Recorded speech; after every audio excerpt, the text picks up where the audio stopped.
exercise maximum precautions considering the recent spike in number of coronavirus cases in the country. The latest appeal comes at a time when the country is once again embracing a high number of coronavirus cases on a daily basis. Good morning, I'm Sarah Sapsanama and these are the top stories of the hour. Nepali Congress President Dewa was dissatisfied over CPN Maoist Centre being indecisive in withdrawing its support to the incumbent government. 2 ministers from CPN Maoist Centre resign in Gandaki province. Government reluctance in tabling ordinances in Parliament meetings delays official appointment at constitutional bodies.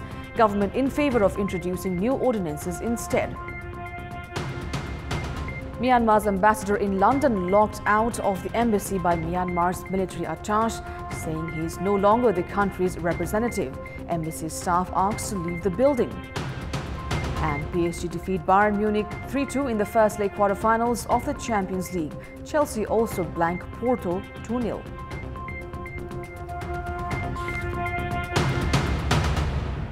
Nepali Congress President Sher Bahadur Dewa has expressed dissatisfaction over CPN Maoist Centre for being reluctant in withdrawing its support to the incumbent government despite looking to form a new one. Addressing a program in Buddha Shanti Rural Municipality in Chapa, former Prime Minister Dewa questioned CPN Maoist Centre for the delay in withdrawing its support to the KP Sharma Oli-led government despite urging Nepali Congress to form a new government. In another context, Nepali Congress President Dewa claimed that there was no dispute within the main opposition party to seek resignation from Prime Minister Oli and form a new government. Stating that the country's political scenario is heading towards untoward consequences, Nepali Congress President Dewa, however, reiterated that his party was ready to lead the government to pave way out of the current political stalemate.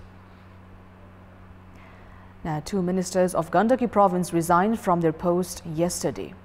Law Minister Hari Bahadur Chuman and Land Management, Agriculture and Cooperative Minister Lekh Bahadur Thapa resigned from their posts as per the decision of the Parliamentary Party meeting of CPN Maoist Centre held yesterday.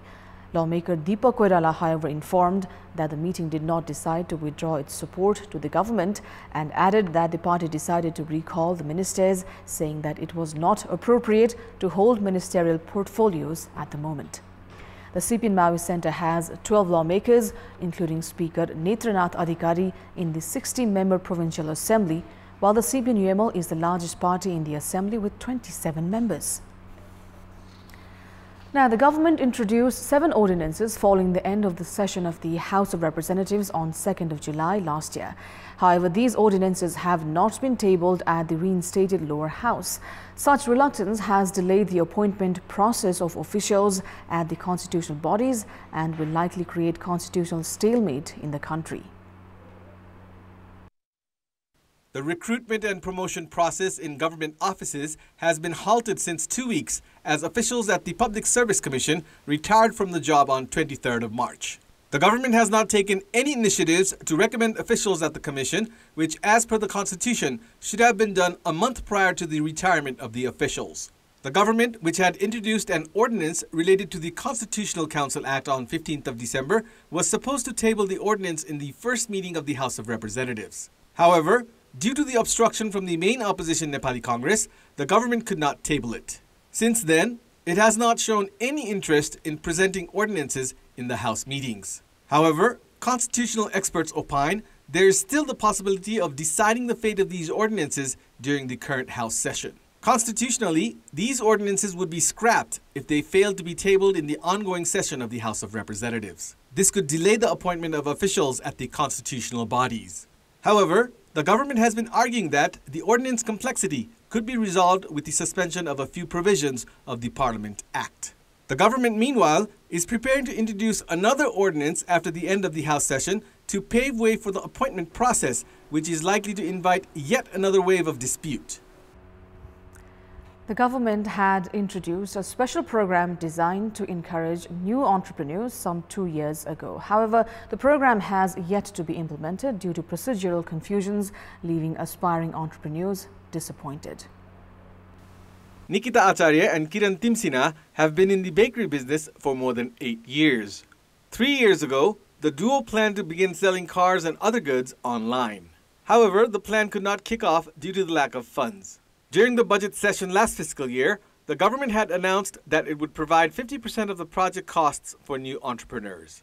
Acharya and Timsina both applied for the scheme and provided the National Planning Commission with a business proposal.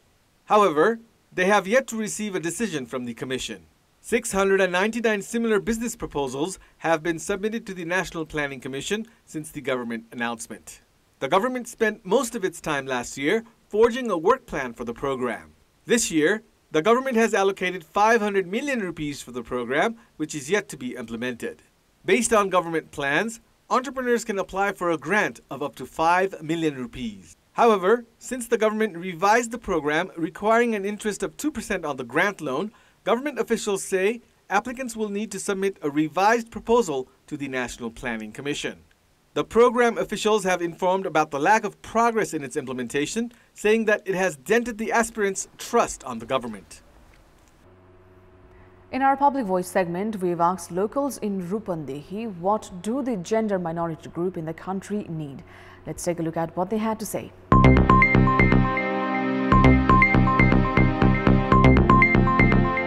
अधिकार भन्दा पनि पहिला हामी समावेशी तर्फबाट सुरुवात गर्यो भने चाहिँ अधिकार त्यहाँबाट नै सुरुवात हुन्छ। हामी यौनिक तथा लैङ्गिक अल्पसंख्यक समुदायलाई पनि स्वावलम्बी बनाउनको लागि चाहिँ तपाईको त्यस्ता खालको कार्यक्रमहरु चाहिँ ल्याउनु पर्छ। साच्चै नै सहभागिता गराएर भविष्यको लागि के गर्न सकिन्छ भन्ने विकल्पतर्फ लाने हो भने चाहिँ हाम्रो आवश्यकताहरु पूरा हुन्छ। सरकारी निकायमा चाहिँ कोटाहरु छुटाउनु पर्यो अनि हामी जस्तो साथीहरुले पढेको साथीहरुले पनि त्यो तहमा गएर चाहिँ आफूले काम गरेर खान चाहिँ पाउनु पर्यो।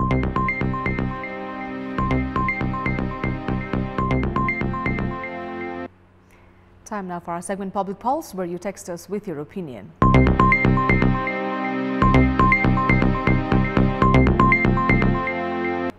The question is, what is the reason behind the failure to implement programs made to encourage new entrepreneurs? Your options are A, administration's indifference, B, political leadership's apathy, and C, unclear concept. The voting is on. Type NEWS, select your option A, B or C and send it to 34001 to share your opinion with us. Time now for the sports news.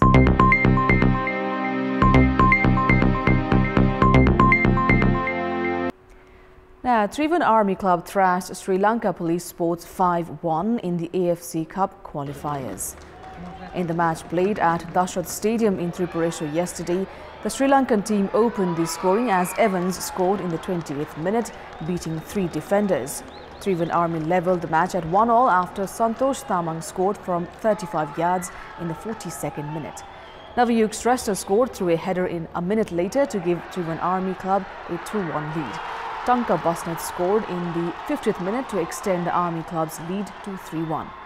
Army took a commanding 4-1 lead after Sudhil Rai scored in the 83rd minute.